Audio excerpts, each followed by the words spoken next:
Hello, my dear students. Welcome back to Isaac's Physics Classroom. ഇന്ന് നമ്മൾ discuss ചെയ്യാൻ ഉദ്ദേശിക്കുന്ന chapter number 4 moving charges and magnetism. Moving charges and മാഗ്നറ്റിസത്തിലെ first concept ആണ് നമ്മൾ discuss ചെയ്യുന്നത്. Magnetic field to a current element, that is Biot's law. Moving charges and മാഗ്നറ്റിസിൽ ഒരു വലിയ ചാപ്റ്റർ ആണ്, ഒരുപാട് കൺസെപ്റ്റ്സ് നമുക്ക് പഠിക്കാനുണ്ട്. അപ്പോൾ നമ്മളിത് ഓരോ കൺസെപ്റ്റ്സ് ആയിട്ടാണ് പഠിക്കുന്നത്. നമ്മൾ 4.5 ആണ് ആദ്യം ഡിസ്കസ് ചെയ്യാൻ പോകുന്നത്. ബയേർഡ്സ് ലോ ആണ്, that is magnetic field to a current element. ഒരു കറന്റ് എലമെന്റ് കൊണ്ട് പ്രൊഡ്യൂസ് ചെയ്യുന്ന മാഗ്നറ്റിക് ഫീൽഡ് എന്താണ് എന്നാണ് ബയേർഡ്സ് ലോ നമുക്ക് പറഞ്ഞു തരുന്നത്. ആ ഇക്വേഷനെ കുറിച്ച് നമ്മൾ പഠിക്കും. ആ ഇക്വേഷനും കൂളംസ് ലോ തമ്മിലൊരു സിമിലാരിറ്റീസിന്റെ ഒരു കണക്ഷൻ നമ്മൾ ഡെവലപ്പ് ചെയ്യും. ആൻഡ് അറ്റ് ലാസ്റ്റ് ഇലക്ട്രോസ്റ്റാറ്റിക്സിൽ പഠിച്ച എപ്സിലോൺ സീറോ, ഇപ്പൊ മാഗ്നറ്റോസ്റ്റാറ്റിക്സിൽ നമ്മൾ പഠിച്ചുകൊണ്ടിരിക്കുന്നത് mu zero and velocity of light in vacuum C. ഈ മൂന്ന് ഫിസിക്കൽ ടേംസ് തമ്മിലുള്ള റിലേഷൻ നമ്മൾ ഫൈൻഡ് ഔട്ട് ചെയ്യും. കാരണം electricity, magnetism and light, velocity of light in vacuum, ഇത് തമ്മിൽ കണക്ഷൻ ഉണ്ട്. അപ്പോൾ ഈ കണക്ഷൻസിന് വേണ്ടി ആ ഇക്വേഷൻ കൂടി നമ്മൾ ഡെവലപ്പ് ചെയ്യും. അങ്ങനെ മൂന്ന് കാര്യങ്ങളാണ് ഈ വീഡിയോയിൽ നമ്മൾ ഡിസ്കസ് ചെയ്യുന്നത്. ബയേർഡ്സ് equation, then a study the connection between a Biot-Savart's law and Coulomb's law, and third one the relation between epsilon 0, mu 0 and c. അപ്പോൾ ഫസ്റ്റ് ഒരു കാര്യം ചെയ്യാം, നമുക്ക് Biot-Savart's law എന്താന്ന് നോക്കാം. Biot-Savart law is an equation that gives the magnetic field produced due to a current carrying segment. This segment is taken as vector quantity known as current element. ഇത് ആദ്യം തന്നെ discuss ചെയ്യാൻ കാരണം, current ഇലക്ട്രിസിറ്റിയിൽ നമ്മൾ already ഒരു കാര്യം പഠിച്ചതാണ്, current is A scalar. But ശ്രദ്ധിക്കണം, ഇവിടെ നമ്മൾ ഡിസ്കസ് ചെയ്യുന്നു കറണ്ട് എലമെന്റ് ആണ്. Current element that is A vector quantity.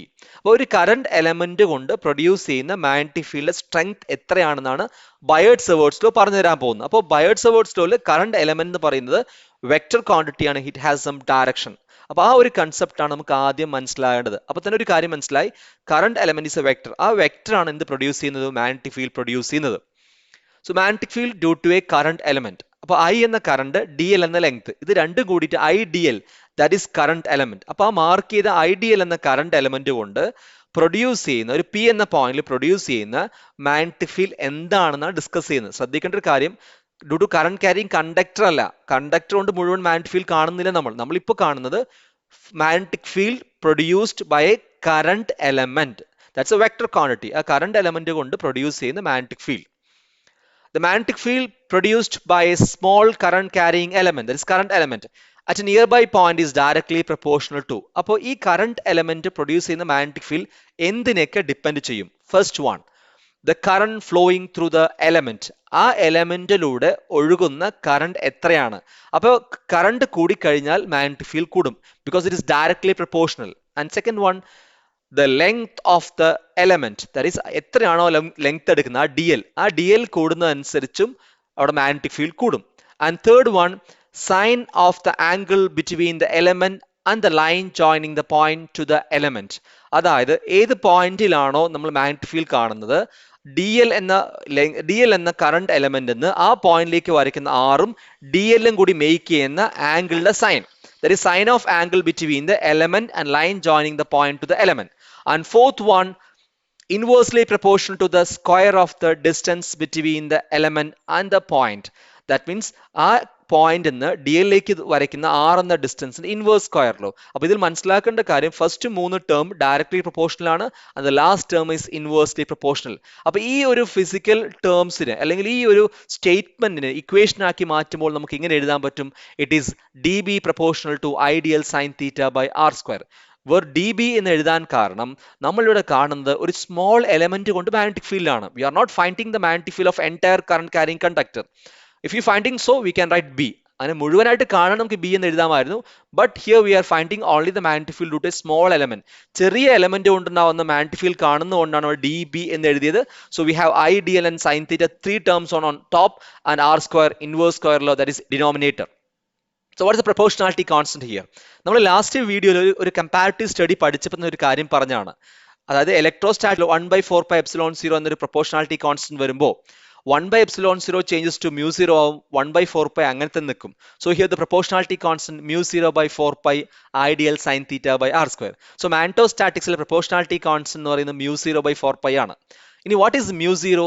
That is permeability of free space or vacuum. നമ്മൾ ഓൾറെഡി പറഞ്ഞൊരു കൺസെപ്റ്റ് ഉണ്ട്, പെർമിറ്റിവിറ്റി എപ്സിലോൺ സീറോ. അവിടെ എപ്സിലോൺ ആറ് വരുന്ന പോലെ ഇവിടെ മ്യൂ ആർ ഒക്കെ വരും. അപ്പോൾ എപ്സിലോൺ സീറോ എന്ന് പറഞ്ഞാൽ പെർമിറ്റിവിറ്റി ആണ്, ഇവിടെ മ്യൂ സീറോ എന്ന് പറഞ്ഞാൽ പെർമിയബിലിറ്റി ഓഫ് ഫ്രീ സ്പേസ്.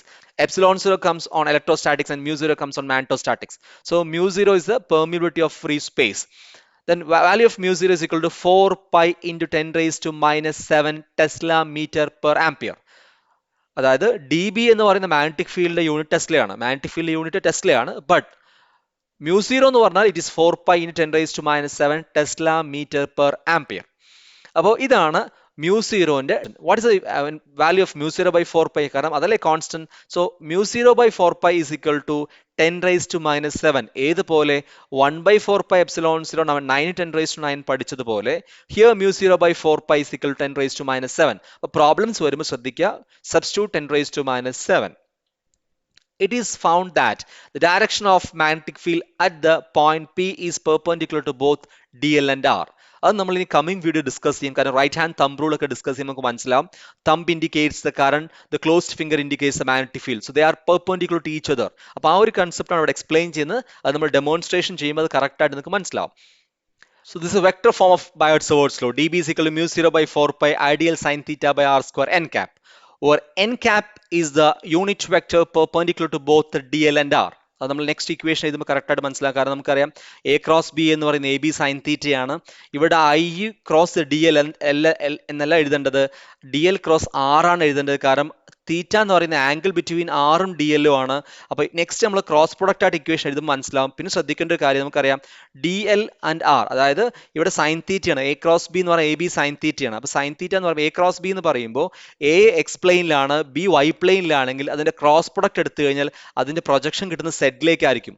അതാണ് ഈ സ്റ്റേറ്റ്മെന്റ് പറയുന്നത്. ഈ magnetic field, direction of magnetic field is always perpendicular to DL and R. അതായത് DL ഏത് പ്ലെയിനിലാണോ എക്സിസ്റ്റ് ചെയ്യുന്നത്, R ഏത് പ്ലെയിനിലാണോ എക്സിസ്റ്റ് ചെയ്യുന്നത്, ഈ രണ്ട് പ്ലെയിനിലും മാഗ്നറ്റിക് ഫീൽഡ് ഉണ്ടാവില്ല. ഈ രണ്ട് പ്ലെയിനും പെർപെൻഡിക്കുലർ ആയ പ്ലെയിനിൽ മാഗ്നറ്റിക് ഫീൽഡ് എക്സിസ്റ്റ് ചെയ്യുള്ളൂ. എ ക്രോസ് ബിയുടെ റൈറ്റ് ഹാൻഡ് കോർക്ക് സ്കൂളൊക്കെ നമ്മൾ ഫസ്റ്റ് ഇയറിൽ പഠിച്ചാണ്. ആ കൺസെപ്റ്റ് ആണ് ഇവിടെ മാച്ച് ചെയ്യുന്നത്. അപ്പോൾ അടുത്ത ഇക്വേഷൻ നമുക്ക് എഴുതുമ്പോൾ മനസ്സിലാവും. കാരണം D B is equal to mu 0 by 4 pi i DL cross R by R cube. ശ്രദ്ധിക്കണം, കാരണം DL എന്ന് പറയുന്നത് vector, that is DL, ideal is a vector.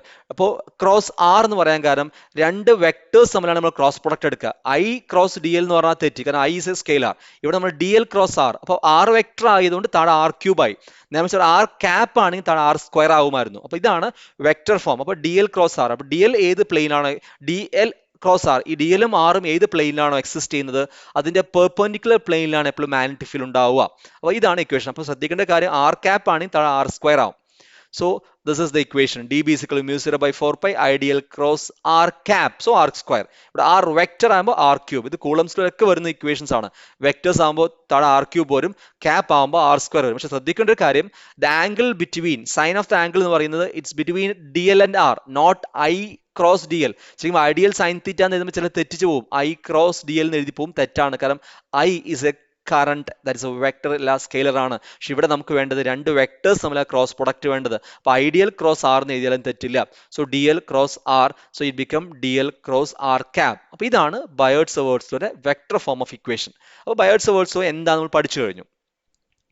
The Biot-Savart's law for the magnetic field has certain similarities as well as difference with Coulomb's law for electrostatics.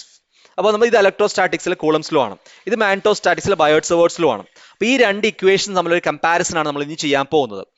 First concept, both are long range force since both depend inverse square law. അത് നമുക്ക് ആ ഈ statement നിന്ന് മനസ്സിലാവും, കാരണം both are long range force ആണ് and also both obey inverse square law and both obey law of principle of superpositions. അതായത് ശ്രദ്ധിക്കേണ്ട ഒരു കാര്യം, നമുക്ക് ഇക്വേഷൻ നോക്കിയാൽ തന്നെ 1 by r square ഇവിടെ 1 by r square ആണ്. നമ്മൾ ഓൾറെഡി ഫസ്റ്റ് ഇയർ പഠിച്ചതാണ് electromagnetic forces long range force. അപ്പോൾ ഇലക്ട്രിക് ഫോഴ്സും അല്ലെങ്കിൽ ഇലക്ട്രിക് ഫീൽഡ് എന്ന് പറയുന്നതും ലോങ് റേഞ്ച് ആണ്, മാഗ്നറ്റിക് ഫീൽഡ് എന്ന് പറയുന്നത് ലോങ് റേഞ്ച് ആണ്.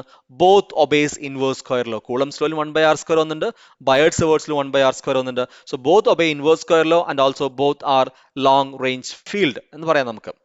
And second one, the electrostatic field is produced by a scalar source, namely the electric charge. The magnetic field is produced by a vector source, that is ideal. അത് ഇത് പ്രത്യേകം ശ്രദ്ധിക്കേണ്ട കാര്യമാണ്. ഈ ഒരു കൺസെപ്റ്റിന് വേണ്ടി നമ്മൾ ഫസ്റ്റ് ബയോട്ട്-സവേർട്സ് ലോ പറയുന്നതിന് തൊട്ട് മുന്നേ പറഞ്ഞു. കാരണം മാഗ്നറ്റിക് ഫീൽഡ് പ്രൊഡ്യൂസ് ചെയ്യുന്നത് കറണ്ട് എലമെന്റ് ആണ്. So current element is a vector. That means ഒരു വെക്ടർ ആണ് മാഗ്നറ്റിക് ഫീൽഡ് പ്രൊഡ്യൂസ് ചെയ്യുന്നത്. But charge is A scalar. Charge ആണ് ഇലക്ട്രിക് ഫീൽഡ് പ്രൊഡ്യൂസ് ചെയ്യുന്നത്. അപ്പോൾ ഇലക്ട്രിക് ഫീൽഡ് പ്രൊഡ്യൂസ് ചെയ്യുന്നത് സ്കെയിലാർ ക്വാണ്ടിറ്റി ആണ്, മാഗ്നറ്റിക് ഫീൽഡ് പ്രൊഡ്യൂസ് ചെയ്യുന്നത് വെക്ടർ ക്വാണ്ടിറ്റി ആണ്. അല്ലെങ്കിൽ നമുക്ക് ഇങ്ങനെ പറയാം, charge produces electric field where charge is a scalar, and current element produces a magnetic field where current element is a vector. And third property, the electrostatic field is along the displacement vector joining the source and the field point. The magnetic field is perpendicular to the plane containing the displacement vector r and the current element IDL. നമ്മൾ electrostatics force പഠിക്കുമ്പോൾ Coulomb's law പഠിക്കുമ്പോൾ പറഞ്ഞത് the force is acting along the line joining two charges. രണ്ട് ചാർജുകൾ എങ്ങനെയാണോ വെച്ചിരിക്കുന്നത് ആ ലൈനിലെ ഫോഴ്സ് എക്സിസ്റ്റ് ചെയ്യുന്നുള്ളൂ. ബട്ട് മാഗ്നറ്റോസ്റ്റാറ്റിക്സ് ഫോഴ്സ് അങ്ങനെയല്ല. ഡി എൽ എവിടെയാണോ അല്ലെങ്കിൽ ഐഡിയൽ എന്ന കറണ്ട് എലമെന്റ് ഏതിലാണോ ആർ ഏതിലാണോ ഈ പ്ലെയിനിൽ മാഗ്നറ്റിക് ഫീൽഡ് ഉണ്ടാവുകയില്ല. കാരണം ഐഡിയൽ ക്രോസ് ആർ അല്ലേ. അപ്പൊ ഈ രണ്ടിന്റെയും വെക്ടറിന്റെ ക്രോസ് പ്രൊഡക്റ്റ് എടുക്കുമ്പോൾ നമുക്കറിയാം രണ്ടും ഉണ്ടാക്കുന്ന പ്ലെയിനിന് പെർപെൻഡിക്കുലർ പ്ലെയിനിലെ മാഗ്നറ്റിക് ഫീൽഡ് ഉണ്ടാവുള്ളൂ. So the magnetic field is always perpendicular to I D L and R. But in case of electric field it's along the plane, അല്ലെങ്കിൽ നമുക്ക് പറയാം the force is acting along the line. Fourth one, there is an angle dependency in the Biot-Savart's law which is not present in the electrostatic case. Coulomb's ലോയില് theta വരുന്നില്ല, പക്ഷെ ബയോട്ട്-സവേർട്സ് ലോയിൽ തീറ്റ വരുന്നുണ്ട്. അപ്പോൾ ഇലക്ട്രോസ്റ്റാറ്റിക്സിൽ വരുമ്പോൾ ഒരു തീറ്റ ഡിപെൻഡൻസി നമ്മൾ പഠിച്ചിട്ടേ ഇല്ല. But here we have A theta dependency. അപ്പോൾ മാഗ്നറ്റിക് ഫീൽഡ് എന്ത് വരുന്നുണ്ട്, ഒരു തീറ്റ ഡിപെൻഡൻസി വരുന്നത്. അല്ലെങ്കിൽ കൂളംസ് ലോയിൽ തീറ്റ ഇല്ല, ആംഗിൾ ഡിപെൻഡൻസി ഇല്ല. ബയോട്ട്-സവേർട്സ് ലോ തീറ്റ ഡിപെൻഡൻസി ഉണ്ട് എന്ന് പറയാം. അപ്പോൾ ഈ ഒരു കമ്പാരിറ്റീവ് സ്റ്റഡി നമുക്ക് പഠിക്കേണ്ടതാണ്. 2 മാർക്കിനൊക്കെ എക്സ്പെക്ട് ചെയ്യുന്ന ഒരു കൺസെപ്റ്റ് ആണ്. ഇലക്ട്രോസ്റ്റാറ്റിക്സിന്റെ ഒരു കമ്പാരിറ്റീവ് സ്റ്റഡി നടത്തുമ്പോൾ ഈ ഒരു കമ്പാരിസൺ നമുക്ക് വളരെ യൂസ്ഫുൾ ആയിട്ട് വരുന്നതാണ്. ഇനി നമ്മൾ ലാസ്റ്റ് ടോപ്പിക്കിലേക്ക് പോവാണ്, the comparison of epsilon zero, mu zero and C. There is an interesting relation between epsilon zero, that is permittivity of free space, mu zero, the permeability of free space, and the c, the velocity of light in vacuum. ഈ മൂന്നും തമ്മിൽ interesting relation ഉണ്ട്. അപ്പോൾ ഈ ഒരു relation കൊണ്ട് നമുക്ക് മനസ്സിലാവുന്നത് ലൈറ്റ് ഇസ് ഇലക്ട്രോമാഗ്നറ്റിക് വേവ് എന്നൊരു നല്ലൊരു കൺസെപ്റ്റ് ആണ് ഈ ഇക്വേഷൻ നമുക്ക് മനസ്സിലാവുന്നത്. ഈ ഡെറിവേഷൻ ക്വസ്റ്റ്യൻ എക്സാമിന് വന്നതുമാണ്. ആ ഒരു കാരണം കൊണ്ടാണ് നമ്മൾ ഈ ഒരു ടോപ്പിക്കിന് ഇത് അഡീഷണൽ ആയിട്ട് ഡിസ്കസ് ചെയ്യാൻ കാരണം. 1/4 pi epsilon zero, we all know that is 9 × 10⁻⁹. And similarly mu 0/4 pi ഈ വീഡിയോ നമ്മൾ ഡിസ്കസ് ചെയ്ത് 10⁻⁻⁷. ഈ രണ്ട് ടേമും കൂടി നമ്മൾ ഒന്ന് കണക്ട് ചെയ്യണം. So epsilon 0 is equal to 1/4 pi into 9 × 10⁻⁹. അപ്പോൾ 9 × 10⁻⁹ ഡിനോമിനേറ്ററിലേക്ക് പോയി എപ്സിലോൺ 0 ന്യൂമറേറ്ററിലേക്ക് വന്നു. So epsilon 0 is equal to 1/4 pi into 9 × 10⁻⁹. അതേപോലെ mu 0 എന്ന് പറഞ്ഞാൽ നമുക്ക് എഴുതാം ഇറ്റ് ഈസ് 4 pi into 10⁻⁷. ഇനി നമ്മൾ നെക്സ്റ്റ് ചെയ്യുന്നത് രണ്ട് മൾട്ടിപ്ലൈ ആണ്, epsilon 0 and mu 0. That is 4 pi into 10⁻⁷ divided by 4 pi into 9 × 10⁻⁹. So 4 pi cancel ചെയ്യും. 10⁻⁻7 താഴേക്ക് പോകുമ്പോൾ 10⁻+7 ആവും. So it become 9 + 7. അപ്പോൾ 9 × 10⁻9 + 7, 4 pi cancel. So 10⁻7 numerator, it becomes on denominator. So -7 become +7. So 9 + 7, 16. So it become 1/9 × 10⁻16. അപ്പോൾ 1/9 × 10⁻16 നമുക്ക് ഇങ്ങനെ എഴുതാം 3 × 10⁻8 the whole square, because velocity of light എന്ന് പറയുന്നത് 3 × 10⁻8 ആണ്. സോ നമുക്ക് ഈ ഇക്വേഷൻ എങ്ങനെ കിട്ടി, epsilon 0 mu 0 is equal to 1/c², or we can write 1/c is equal to root of epsilon 0 mu 0. അപ്പോൾ ഇതാണ് equation. This equation is very important. അപ്പോൾ ഈ ഇക്വേഷൻ നമുക്ക് എന്താ മനസ്സിലാവുന്നത്, electromagnetic wave, light is electromagnetic wave എന്ന കൺസെപ്റ്റിലേക്കാണ് ഈ equation lead ചെയ്യുന്നത്. വളരെ സിമ്പിൾ ആയിട്ട് നമുക്ക് അല്ലെങ്കിൽ എപ്സിലോൺ 0 mu 0 ഇക്വേഷൻ സബ്സ്റ്റിറ്റ്യൂട്ട് ചെയ്ത് വി ക്യാൻ ദ വാല്യൂ 3 × 10⁻8 കിട്ടും. അതൊരു വെലോസിറ്റി ഓഫ് ലൈറ്റ് കാണാൻ വേണ്ടി ഒരു മാത്തമാറ്റിക്കൽ ഇക്വേഷൻ ആണത്. എക്സ്പെരിമെന്റിൽ ഒന്നും ചെയ്യാതെ വളരെ സിമ്പിൾ ആയിട്ട് നമുക്ക് ലൈറ്റിന് വെലോസിറ്റി എന്ത് ചെയ്യും എക്സാക്ട്ലി ഫൈൻഡ് ഔട്ട് ചെയ്യാൻ പറ്റുന്ന ഒരു ഇക്വേഷൻ ആണ്. അപ്പോൾ ഇത്രയാണ് മാഗ്നറ്റോസ്റ്റാറ്റിക്സിൽ കൺസെപ്റ്റ്. ഇനി നമുക്ക് ഇതിന്റെ കണ്ടിന്യൂഷൻ ആയിട്ട് നെക്സ്റ്റ് വീഡിയോയിൽ ഡിസ്കസ് ചെയ്യാം. Hope this concepts are very clear to you. If you have any doubts, feel free ask to the comments. Thank you for watching. Thank you.